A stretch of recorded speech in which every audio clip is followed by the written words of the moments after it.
No se diga más por Top Latina 101.7 FM. Vamos a darle la bienvenida al viceministro de la Presidencia, específicamente de Proyectos de Inversión de la Presidencia de la República, el amigo Kamel Khoury. Bienvenido, Kamel. Gracias. ¡Aplauso! Gracias a los amigos. De mucho gusto estar por aquí con ustedes hoy. Muchísimas gracias y discúlpenos por haberlo hecho salir de su casa hoy tan temprano. A las 6 de la madrugada. Lamentablemente todos los días, yo creo que ando tarde ya en la calle.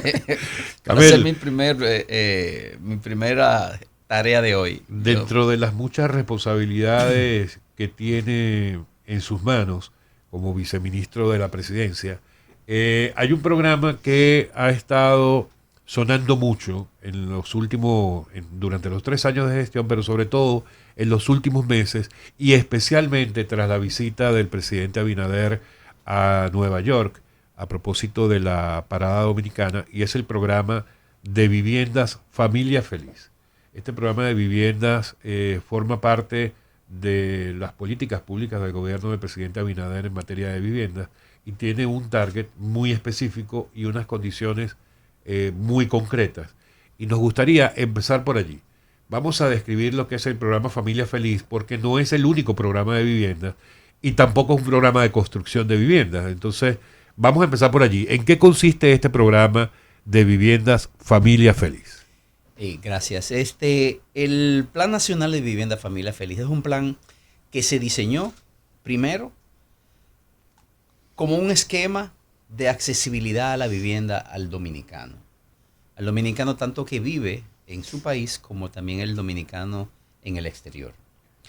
La diferencia de un programa a un proyecto de vivienda, que es lo que siempre se había hecho en República Dominicana, los gobiernos siempre hacían proyectos de vivienda. Esto es un programa que no solamente es un programa que ya inició, sino es un programa también visto para mediano y largo plazo. Es un proyecto de accesibilidad a la vivienda. ¿Qué quiere decir accesibilidad? Nosotros en el país, en los últimos 20 años, 30 años, cada vez más ha ido incrementando el déficit habitacional.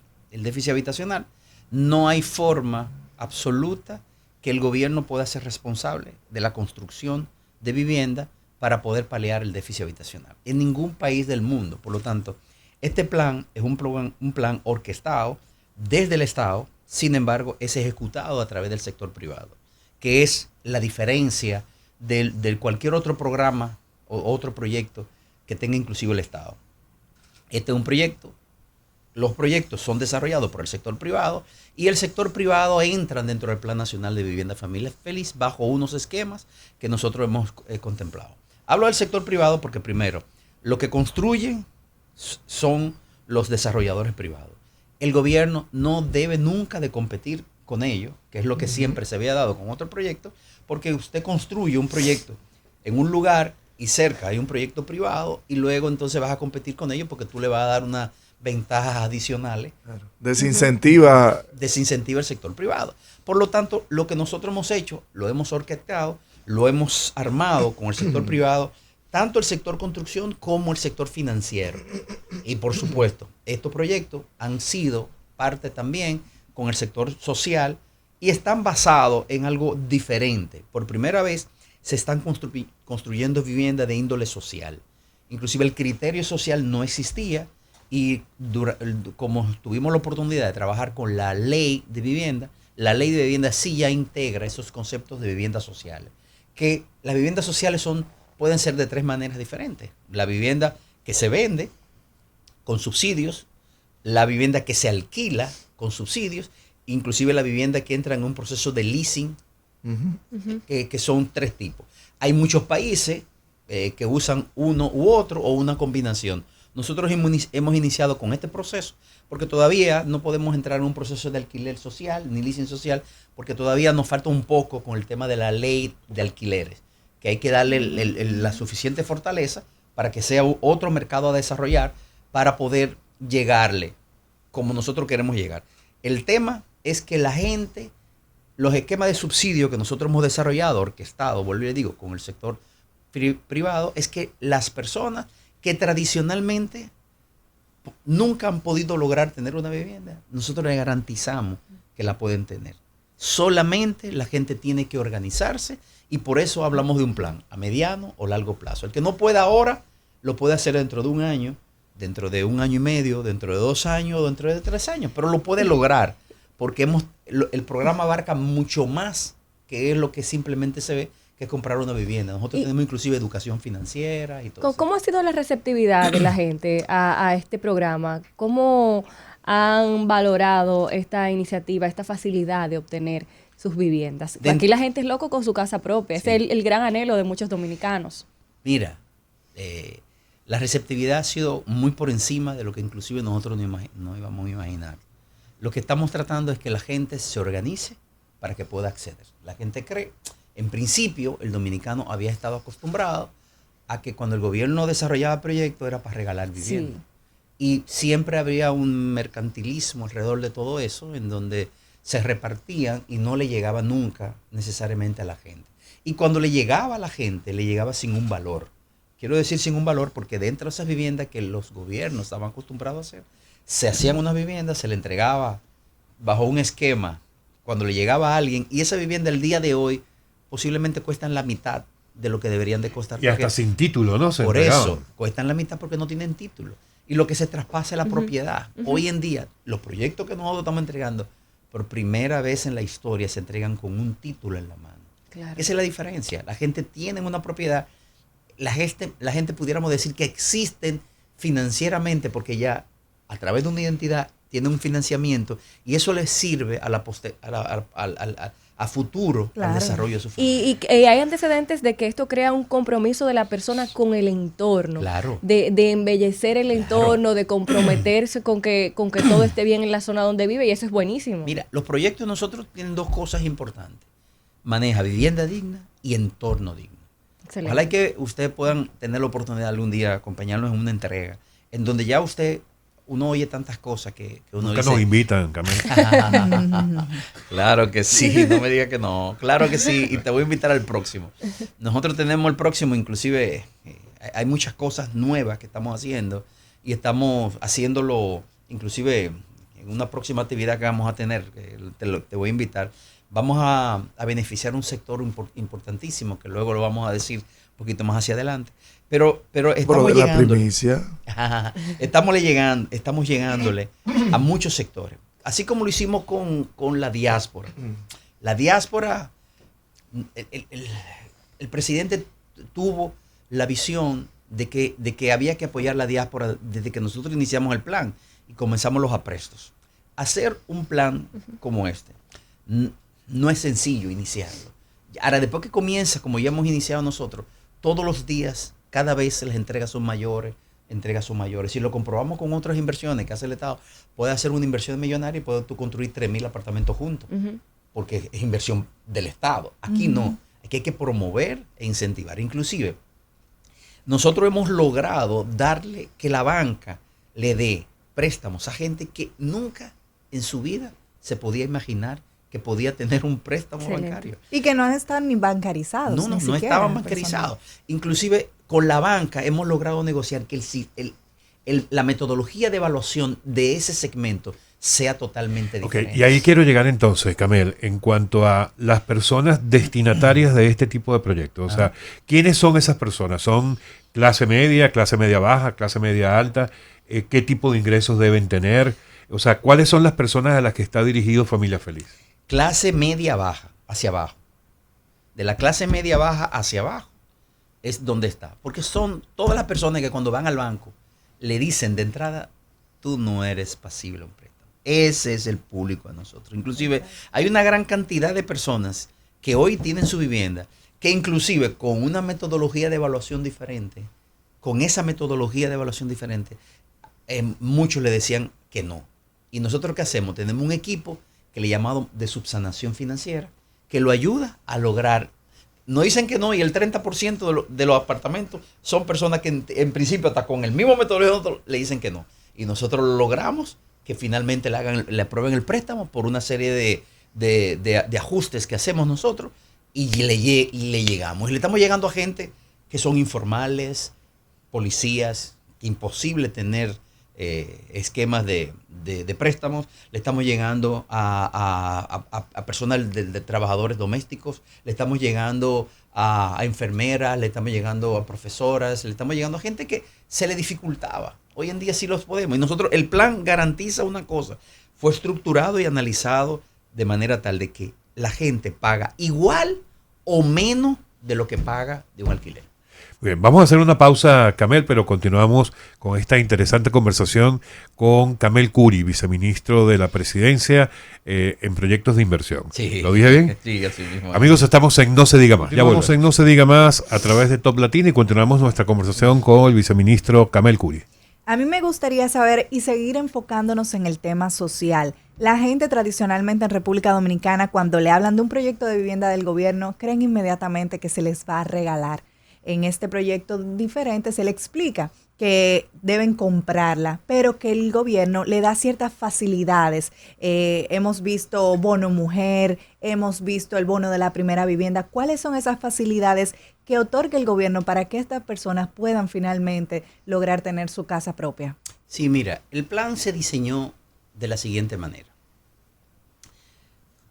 Dependiendo de la cantidad de sueldos que gana una familia, calculados en base a cantidad de sueldo mínimo, nosotros hemos hecho 3 niveles de vivienda, 3 niveles de valor de vivienda. Claro, esa vivienda no hemos podido llegar quizá al 100%, a la totalidad, porque estamos en un proceso de acostumbrar a la gente, a que la gente entienda lo que son viviendas de índole social. La vivienda de índole social necesariamente tiene que tener subsidio. La diferencia entre una vivienda de bajo costo y una vivienda de interés social es que la vivienda de interés social son las de bajo costo, pero con un subsidio. Llevan un subsidio para que la gente pueda acceder. Por ejemplo, las viviendas del Plan Nacional de Vivienda Familia Feliz son viviendas que del 30% del inicial, cada proyecto, nosotros estamos amparados, estamos haciendo de la siguiente manera. El 30% hay que darlo de inicial y el 70% se financia con la banca. Del 30% del valor de la vivienda que hay que darlo del inicial, el Estado te da el 25%. Okay, o sea que es solamente un 5% que debe buscar la familia. Máximo. Nosotros estamos entre un 25 y un 28 lo damos nosotros. Y el otro del 2 al 5% lo aporta la familia, dependiendo del valor de la vivienda. ¿Qué pasa? De eso, a la familia solamente aportar eso, entonces toma su préstamo, el 70%, y del préstamo bancario nosotros le damos 4,000 pesos mensuales durante 7 años para ayudarlo a pagar el préstamo. O sea, lo que salga el préstamo le damos eso. Eso te garantiza que la familia tenga, como yo decía ahorita, pague igual o menos de lo que paga en alquiler de su casa. Porque así fue estructurado. Los que ganan más o menos tanto, pagan tanto de alquiler. Entonces, ahí estructuramos el plan. ¿Y quiénes pueden lograr tener el bono mujer, por ejemplo? De ahí vamos. De esos 25% está compuesto de 2 cosas. Un bono primera vivienda, que es el bono ITEVI, que se otorga todo el mundo lo tiene. Todo importante. El plan está diseñado primero para dominicanos, única y exclusivamente. Y segundo, para primera vivienda. Okay. O sea, el que tenga su vivienda ya no califica, porque recuérdate que el Estado lo que quiere es ayudar al que no tiene la vivienda. Exacto. Entonces, claro, no es que yo quiero comprar una vivienda para ponerla en Airbnb y me puedo comprar un apartamento. No. Esta es obligatorio que la tienes que vivir 10 años mínimo. Muy bien. Okay. Muy y no bien. la puede vender. Muy bien. 10 años mínimo tiene que venderla. Eso es lo más importante. Entonces, de eso, el segundo bono que le damos es el bono Familia Feliz. Okay. Con esos 2 bonos es que completamos el 25% del valor de la vivienda. Okay. ¿Qué pasa? En adición a eso hay otro bono, que es el bono mujer. Ese bono mujer es un bono que nosotros lo diseñamos con mucho tacto, gracias a un estudio que en un momento dado encontramos. Y ese estudio fue un estudio que se hizo hace unos años.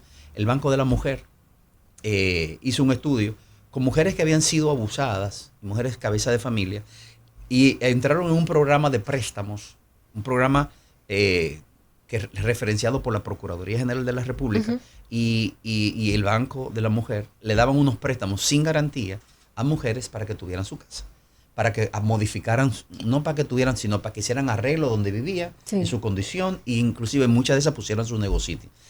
Y impresionantemente, 100% de esas mujeres pagaron la totalidad de su premio. Buena paga, sin garantía y buena paga. Sin garantía. Y el 67% de esas mujeres pudieron mejorar considerablemente la situación familiar. Excelente. Entonces nosotros a partir de ahí dijimos, ¿por qué no desarrollar un bono mujer para darle un impulso adicional de la mujer, debido a que más o menos el 65% de las solicitudes que nosotros tenemos son solicitudes lideradas por mujeres cabeza de familia?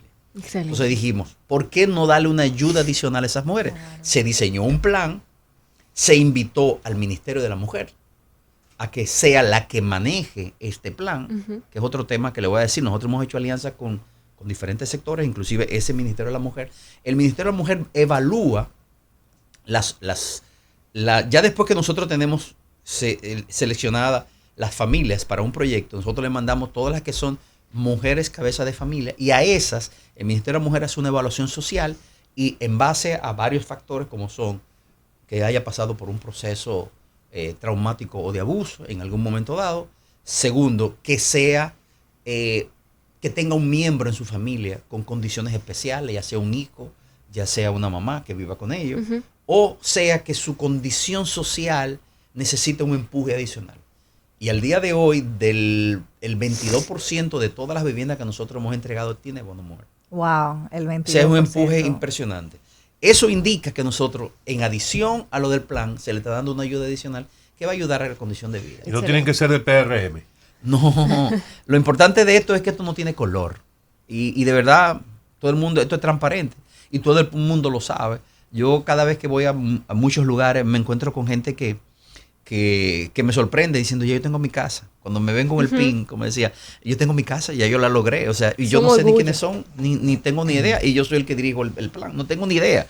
Inclusive gentes que en un momento dado, yo hasta la conozco porque estoy acostumbrado a ir a un lugar y ni sabía que habían aplicado. Y me dice, tengo mi casa. Eso no tiene color. Déjeme interrumpir porque no me quieren dejar hablar aquí. Entonces, me preguntaron que si yo no estoy en el programa. ¿Cuál ha sido el alcance que ha tenido este programa y cuál es la proyección? Mira, nosotros hicimos, y en principio hemos sido criticados porque dijimos que hicimos una proyección, yo creo que un poco muy ambicioso, cuando nosotros anunciamos que iba a ser mucho más vivienda. Pero la verdad es que arrancar un plan como este es un plan que hay que orquestar muchas cosas, más de lo que la gente se puede imaginar, más de lo que se puede imaginar. Nosotros hoy en día, esta semana tenemos el Banco Mundial aquí y lo tenemos haciendo, ayudándonos a ver cómo mejoramos unos temas que tenemos, unos temas financieros, cómo lo logramos mejorar con la banca y con los sectores del sector financiero. Tenemos que estar orquestando muchas cosas. Pero la realidad es que el plan arrancó. Formalmente el plan arrancó en enero del año pasado. Al día de hoy, es cierto, el año pasado tuvimos muchísimos problemas por un tema de costos de construcción, por el tema de la guerra, nosotros y por el tema del COVID, que se escasearon muchos materiales de la construcción, pisos no había, el acero se disparó, la energía con el tema del petróleo, o sea, hubieron muchísimos factores que encarecieron, inclusive muchos constructores recogieron, dijeron, no sabemos cómo van los costos y no nos atrevemos a hacer un compromiso. Fue la situación de construcción del país entero. Del país, del mundo. Así del es. mundo. No fue aquí solamente, sino en otros países. Tenemos países como Colombia que estaban acostumbrados ya a un programa maduro a hacer 20.000 viviendas. Así es. 20.000 viviendas y se cayeron a 3.000 viviendas. Una mensuales. reducción o sea, grandísima. se cayeron. ¿Cuántas se han construido? Nosotros el día de hoy hemos construido algunas 1.300, es cierto. Hemos entregado, no construido, hemos entregado. Sin embargo, nosotros tenemos construyéndose ahora cerca de 8.000 viviendas. Nosotros antes de fin de año... El presidente prometió unas 11.000 viviendas del programa. Sí, es cierto. Sin embargo, y tenemos la cantidad de solicitudes. El tema es que nosotros arrancamos un poco tarde por todo eso y el programa ha ido creciendo. Pero sí, tú ves una curva de la cantidad de proyectos y todos los meses incrementamos la cantidad de proyectos, lo cual indica que en los próximos meses, en los próximos años, va a ser un boom y vamos a llegar a unos niveles que dice el Banco Mundial que nunca había visto un programa tan bien estructurado como lo que tenemos nosotros. Camel, nos llega una pregunta vía WhatsApp. Nos dice una persona que si es cierto que se le da prioridad en este programa a los clientes del Banreservas. No. Nosotros inclusive tuvimos una feria este fin de semana y participó tanto Banreservas como la Asociación La Nacional. Nosotros tenemos acuerdo con muchos bancos. Los bancos, es cierto, no todos los bancos están dentro del plan. Pero si yo me he reunido 15 veces con cada uno es poco. Tratando de cada vez más. El plan tiene que tener credibilidad. Y ya yo creo que la banca lo ha logrado. Y esta semana, con el Banco Mundial aquí, nosotros vamos a desarrollar reuniones con toda la banca a nivel nacional. Tenemos programados reuniones con toda la banca, con la Asociación de Bancos. Están muy motivados y nos estamos metiendo. Solo que... ¿Esto es porque es con financiamiento del Banco Mundial? El plan nuestro lleva un soporte y una asesoría técnica del Banco Mundial. El Banco Mundial, desinteresadamente, por un lado, en los últimos 2 años, nosotros tenemos una asesoría con técnicos sin ningún tipo de costos, apoyando el plan y apoyando la ley. Claro, ahora viene un financiamiento que todavía no lo tenemos, no lo estamos ejecutando porque el señor presidente no ha dado los fondos que nosotros necesitamos, pero ese préstamo lo que nos garantiza es los años sucesivos, independientemente haya una crisis, va a garantizar que el plan no se pare. Que el programa continúe a pesar de todo. Es un préstamo, como decimos nosotros, por cubicación, como decimos los ingenieros, que a medida de que nosotros vayamos ejecutando, ellos nos van devolviendo el dinero para que siempre contar con los fondos en los años sucesivos y poder que el plan no se pare. Camel, vamos a hacer una pausa, pero antes de hacerlo, te voy a dejar una pregunta en la mesa. Y es que entiendo que también las personas que ingresan al programa reciben algún tipo de asesoría financiera para lograr llevar adelante su crédito de manera correcta, de manera adecuada. Así Pero es. nos va a hablar de eso apenas volvamos de esta pausa en No Se Diga Más.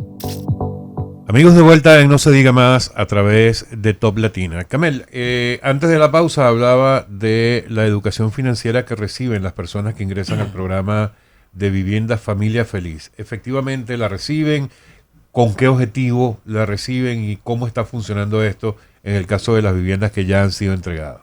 Mira, hacemos 2 cosas con la entrega de la vivienda.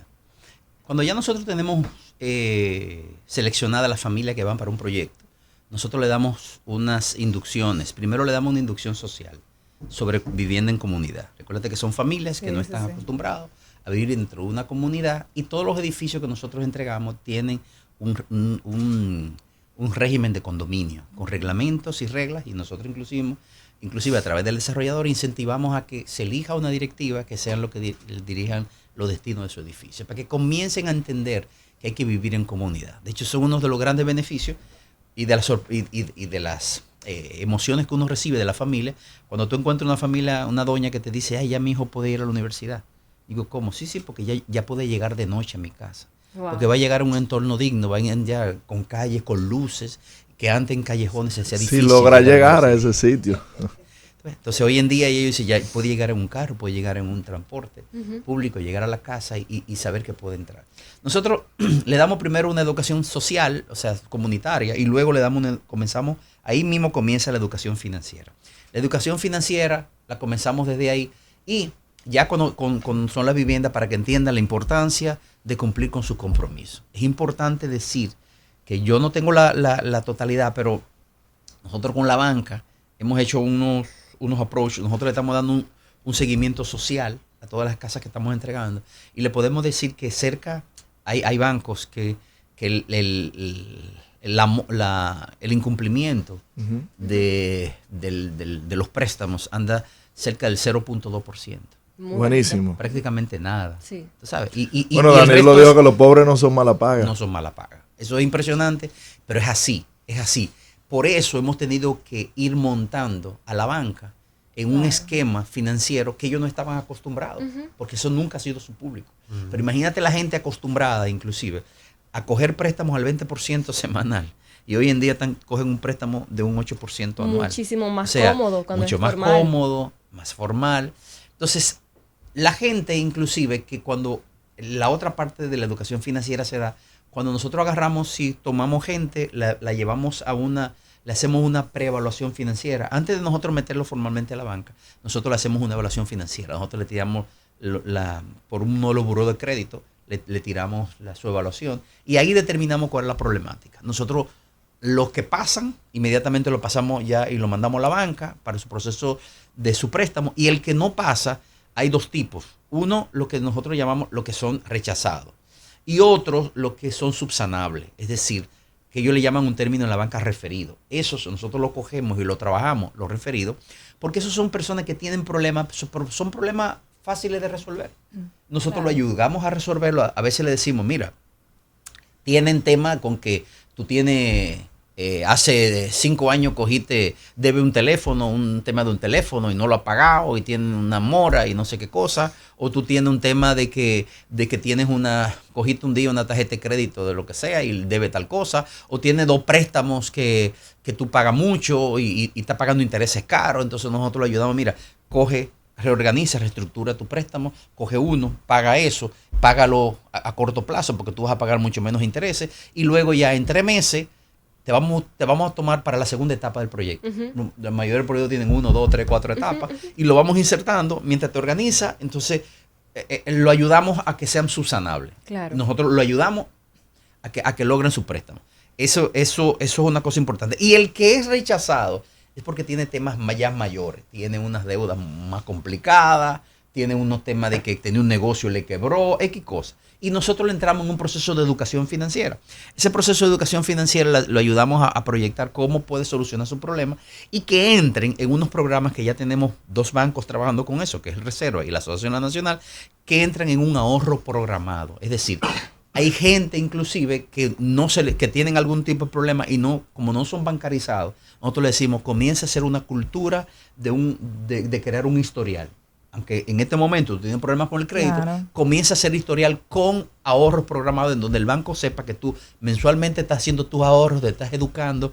Inmediatamente el banco dice, después que tenga 1 año, sí yo puedo hacerlo apto para un préstamo a través de una educación financiera. Estamos trabajando con eso también. Creo que nos faltan muchas cosas que hacer, pero como tú verás, es un plan complejo en donde hay que establecer muchas cosas para que eso sea una realidad. Por eso la tardanza en lo que es el arranque. Nosotros fuimos muy, como decíamos... Hay que ponerlo en una bajadita para que... No, y lo vamos haciendo. Y yo creo que hemos logrado muchísimas cosas. Lo más importante es que hoy en día mucha gente está creyendo en el plan. Muchos constructores que no les interesaba construir vivienda de interés social, porque no era su mercado. Lo hemos montado en eso. ¿Qué es una vivienda de interés social? Para que todos estemos claros. O sea, es una casita que tiene una habitación y no cuenta con servicios básicos. O sea, ayúdanos a entender las características de estas viviendas de familia feliz. Bueno, lo más importante es que la vivienda de interés social, lo primero que son viviendas dignas y entorno digno. Son viviendas dignas. ¿Qué es una vivienda digna? Son viviendas de concreto. Son viviendas que se construyen en lugares donde no hay inundaciones. Son viviendas que tienen agua potable dentro de la habitación, dentro de la casa, con su baño digno. Tienen drenaje sanitario adecuado, establecido. Tienen áreas sociales de integración familiar. Todos los proyectos, servicio eléctrico, alumbrado eléctrico en las calles. Son edificios. Edificios y casas. Hay casas, inclusive nosotros estamos haciendo en algunos lugares ya comenzamos a hacer casa duple. Porque esto irá evolucionando a la medida de que desde que las cosas se vayan dando, irán evolucionando y buscaremos diferentes alternativas de vivienda. Tenemos el caso de Ciudad Juan Bosch. ¿Dónde entra este programa dentro de Ciudad Juan Bosch? Ciudad Juan Bosch. Debería ser República Juan Bosch, eso, pues es más grande que... Ciudad Juan Bosch también, que es un proyecto, ese sí es un proyecto. Ese proyecto también está a cargo de nosotros. Ahí podemos hablar algo de Ciudad Juan Bosch. Ciudad Juan Bosch en los últimos 3 años ha sufrido una transformación sumamente impresionante. Nosotros los invitamos a que vayan a Ciudad Juan Bosch. Ciudad Juan Bosch es otra cosa diferente. Nosotros encontramos un proyecto por varias razones parado, estancado. Primero, porque el modelo económico que se utilizó en Ciudad Juan Bosch fue un modelo que aunque se planteó adecuadamente, no se ejecutó de manera adecuada por múltiples razones. Y lo otro es porque también vino la pandemia y nosotros encontramos todos los proyectos paralizados en Ciudad Juan Bosch. Ciudad Juan Bosch es otro modelo, aunque nosotros al lado de Ciudad Juan Bosch vamos a hacer un proyecto de familia feliz que ya comenzamos. Vamos a hacer 1.200 viviendas ahí. Pero Ciudad Juan Bosch es un concepto diferente. Ciudad Juan Bosch hoy en día, yo le puedo decir, si me da la oportunidad de decirle unas cosas interesantes de Ciudad Juan Bosch. Nosotros encontramos Ciudad Juan Bosch, se ejecutó, la parte que se había ejecutado del gobierno pasado se ejecutó con una línea de crédito en el Banco Reserva. Nosotros encontramos, cuando llegamos, lo primero encontramos el proyecto paralizado. La mitad de los terrenos no tenían título, faltaba la mitad de las infraestructuras. no había equipamiento, prácticamente de equipamiento encontramos un hospital y un supermercado, pero no tenía más nada. Ciudad Juan Bosch hoy en día... Y el centro geriátrico estaba construido también. Había un centro geriátrico que estaba inclusive... Yo conozco Ciudad Juan Bosch, Sí, sí, pero te voy a decir, había un centro geriátrico, es cierto, que tenía algunos problemas, porque inclusive lo estaban utilizando como almacén. Una parte del centro geriátrico se estaba usando como almacén. Para otros centros geriátricos del mismo modelo. Sí. Pero sí había una parte que se podía utilizar y estaba en funcionamiento. Sí.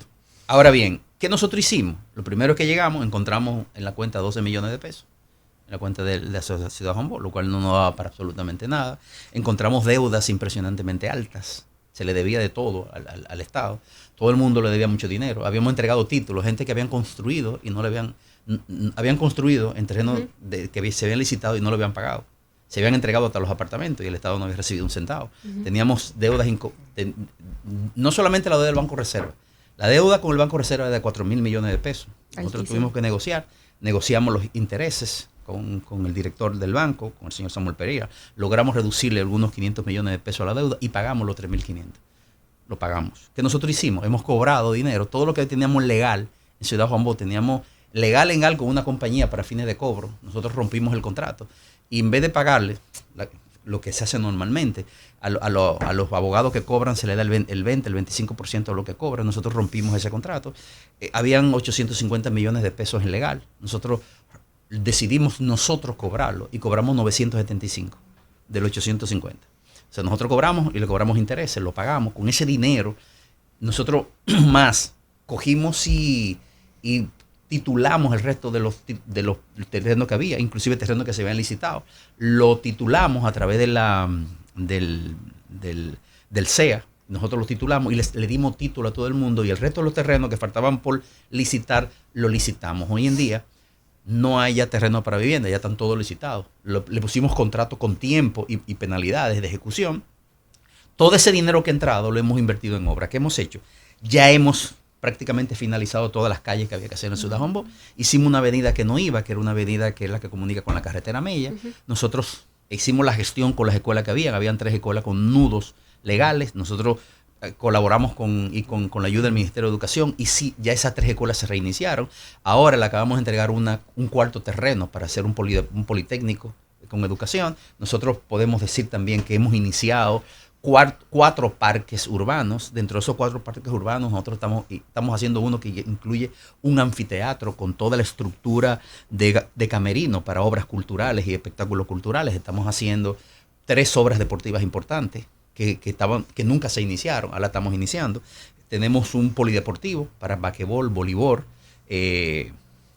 judo, gimnasia, karate, impresionantemente con todo el modernismo. Estamos haciendo un play de pequeñas ligas y de softball con todos los estándares del Major League. Va a tener inclusive autorregadío, luces, gradas. Todos esos complejos tienen oficinas administrativas para cada uno de esos complejos deportivos. Estamos haciendo 2 canchas de fútbol de salón para práctica de fútbol. Estamos concluimos todas las obras de acueducto, ahora de redes de distribución de acueducto. Nosotros hicimos también, terminamos todo lo que son las infraestructuras eléctricas. Hemos comenzado y ya también avanzado todo el tema de señalización de las calles. Hemos incrementado el tema de todas las cámaras del 911. Ahora venimos con un plan que lo anunciaremos pronto, entonces con una seguridad ciudadana, que la hemos reforzado la seguridad ciudadana. Es importante decir que en Ciudad Juan Bosch la delincuencia es 0. Nosotros tenemos ahí dentro un sistema de 911, con oficinas del 911 inmediatamente para reaccionar mucho más rápido. Wow. Ahora vamos a incluir un tema estamos negociando y yo creo que está bien avanzado, para nosotros formar y lo puedo decir como primicia, vamos a formar un esquema de seguridad donde vamos a incluir jóvenes junto con el Ministerio de Interior y Policía. Vamos a meter unos 60 jóvenes a hacer guardia en bicicletas y sistemas de comunicación para que nos ayuden con pago del Ministerio de Educación. Wow. Para integrar a la comunidad, que muchos de los cuales viven dentro de Ciudad Juan Bosch. Vamos próximamente ya a trabajar con un parque ecológico, donde va a haber mariposario, aves y una serie de cosas. Lo vamos a hacer en Ciudad Juan Bosch. Todo eso ha sido con los recursos que hemos cobrado, que hemos cobrado y que antes eran incobrables, que estaban en incobrables y que nosotros hemos logrado hacer. Y vienen otras obras más, viene la segunda etapa de los complejos deportivos. Desde que estos complejos deportivos avancen suficiente, vamos a arrancar la segunda etapa. Todo eso con los fondos que nunca se pudo haber cobrado antes, que no se cobraban, que estaban en un cierre. Nosotros lo hemos logrado, nos hemos juntado y hemos logrado hacer ese esquema. Ciudad Juan Bosch, yo creo que hoy en día es totalmente diferente. Se inauguró el centro de diagnóstico y de imágenes también, y se van a hacer otras cosas interesantes que estamos en proceso de ejecutar. Todo. Muero por preguntarte por qué todo eso estaba tan parado y no se podían hacer las cosas que ustedes están haciendo ahora. No sé si me lo puedas decir. Yo creo que cuando se inició Ciudad Juan Bosch, se forzó mucha gente a que fuera a construir a Ciudad Juan Bosch. Y yo entiendo que, bueno, quizás fue el mecanismo. A los constructores se les decía, tienen que ir obligados, apóyame a construir. Pero yo creo que lo que faltó fue crear las condiciones. La gente no le estaba interesando ir a comprar a Ciudad Juan Bosch. Llegó un momento de que no le interesaba, porque lo veía como que había perdido empuje. Y yo creo que nosotros, con todo lo que estamos haciendo, la gente ha vuelto a creer en Ciudad Juan Bosch. Y la gente hoy en día, nosotros encontramos, cuando llegamos, 4.000 familias viviendo. Hoy tenemos 12.000 familias viviendo. Wow. Excelente. Wow. O sea, se ha mucho más que duplicado. Y la gente hoy en día, los apartamentos, se están vendiendo todos los apartamentos. Todo lo que se construye en Ciudad Juan Bosch. Hoy los desarrolladores antes no querían los terrenos. Cuando llegamos nos devolvieron terrenos que habían licitado anteriormente. Y hoy en día la gente, los desarrolladores, lo que me dicen, ¿por qué no me consigue más terreno? No, porque se acabaron. No hay más terreno. Nos faltan un par de gente con lo que estamos negociando ya inclusive que comenzaron proyectos y van lentos, a ver si ceden una parte para cederse al otro desarrollador, porque sí hay demanda de terrenos en Ciudad Juan Bosch. Camel, vamos a la última pausa del programa y regresamos enseguida. Me interesa muchísimo en lo particular que demos todos los canales de contacto, las personas que estén interesadas en aplicar a alguno de los programas, para que por supuesto todos tengan la oportunidad de lograrlo. Amigos, estamos en No Se Diga Más a través de Top Latina. Al regreso. No Se Diga Más a través de Top Latina. Antes de continuar la conversación, voy a hacer mención a un tuit de José Ignacio Paliza. Coloca aquí el viceministro de la presidencia, el administrativo de la presidencia. El paso de la tormenta Franklin por el territorio es inminente y está anunciando que el gobierno ha puesto a todos los cuerpos especializados en el tema a que inicien sus aprestos para la próxima llegada de la tormenta Franklin, y han sido convocados a las 6 de la tarde del día de hoy para que informen acerca de sus preparativos a la presidencia en el Palacio Nacional. Hoy a las 6 de la tarde, disculpen, ante los boletines emitidos por el COE. Vamos a continuar entonces con Camel Curi. Camel, antes de la pausa, el tema de los canales de contacto, ¿dónde pueden aplicar las personas interesadas en el programa Familia Feliz? Y unido a eso, esta semana salió en un periódico de circulación nacional que iban a proceder a eliminar una cantidad de solicitudes que se habían hecho. No recuerdo bien si hablaba de 60.000 solicitudes.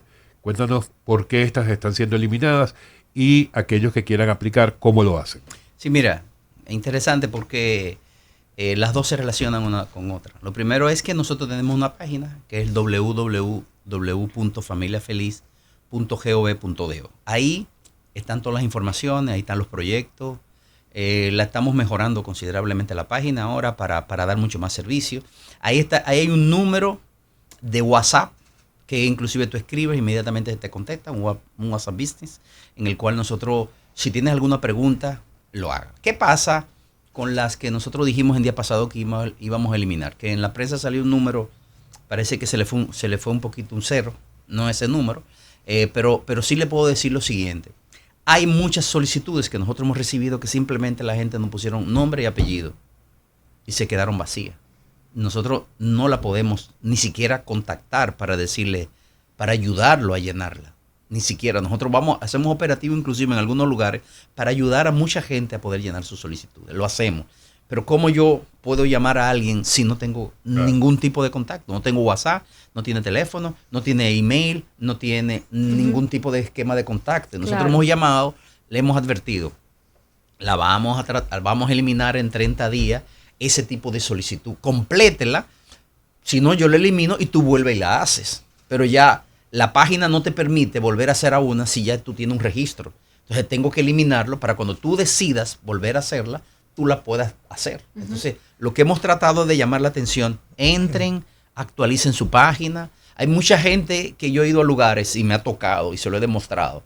Mira, yo llené mi solicitud hace un año y no me han llamado. Dame tu número cuando dice que no está completa.